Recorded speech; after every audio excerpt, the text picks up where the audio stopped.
first about the Vijara Chogyam Trumpa's behavior? I heard both sides. Even if my late guru, the Khenzer Rinpoche, Dungu Khenzer Rinpoche, once, you see, he also, I mean, I discuss, or we casually, I casually mention about it, and he say, "Oda the nanda doesn't Kansas shivstus, and Koranji Yamini Chianji, so you shivstus, what is this? I once sort of brought this up with my late guru, Dungu Khenzer Rinpoche, and Khenzer Rinpoche said that, well, that's true. Some of the things that he has done are pretty outrageous, quite difficult to understand, but at the same time, he was someone who seemed to have a certain degree of realization. So that's all what Khenzer Rinpoche said.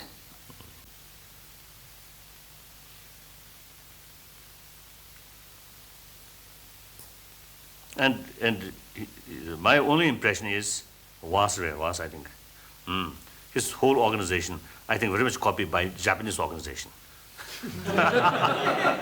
Right, Korean organization, Japanese organization, one of the things that I noticed is that the structure of his organization seemed to have been modeled on Japanese organization.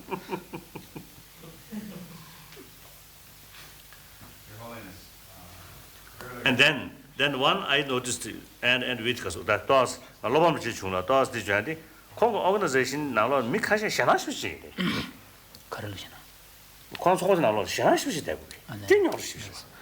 One of the sad things that I noticed is that about this particular organization is that I met some people who are from the organization who seems to be living in constant fear and anxiety inside. That I don't know. Why such things happen? Since the Buddhist organization, they should not create any sort of fear in their organization. But some individual, they express to me, while they are in India, that organization is a little bit somewhere fear. I don't know. What was the reason? I don't know. That's sad. Now, your turn, I think. It's not your turn. Yes, it's just something still. Mention.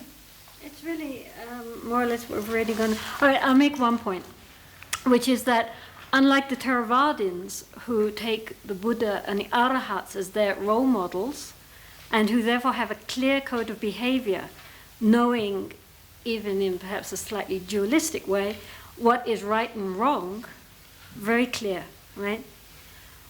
In the Vajrayana traditions, it's much more complicated because some practitioners take, for example, Guru Padmasambhava, Tilopa, Gantipa, etc., as their role models and look on their sometimes wild and unorthodox behavior as an excuse for indulging themselves in sex and drink and so on. I mean, that's their excuse. Well, Tilopa did it, why not me? So stories told about Mahasiddhas or Drukpa Kunlek can create this condition where some teachers consider themselves above and beyond ordinary moral laws due to their deep realizations of shunyata and non-duality. So what is actually meant by this idea of crazy wisdom, and is it ever valid to break the precepts? Stories of the Mahasiddhas of the past show that their wild behavior resulted in a spiritual benefit to the object of their seeming abuses. For example, their sexual partners gained realizations, animals that they killed were liberated, and so on.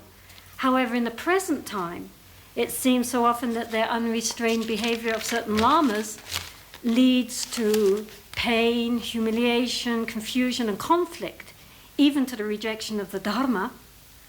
So how can this be skillful means or compassionate activity? And again, sometimes women are forced into a sort of dakini role, you know, which leads to jealousy and competition, and also this shuts a dharma door for them, right? It does not help them.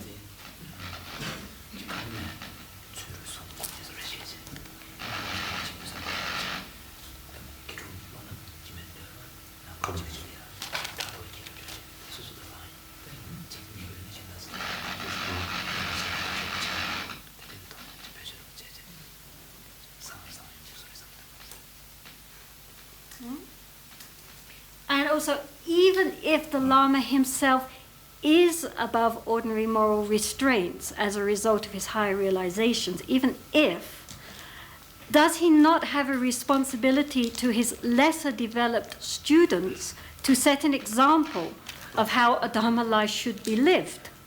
For example, in Trungpa's organization, many students became alcoholics, in addition to indulging in promiscuous sex, which simply created a lot of chaos in their lives.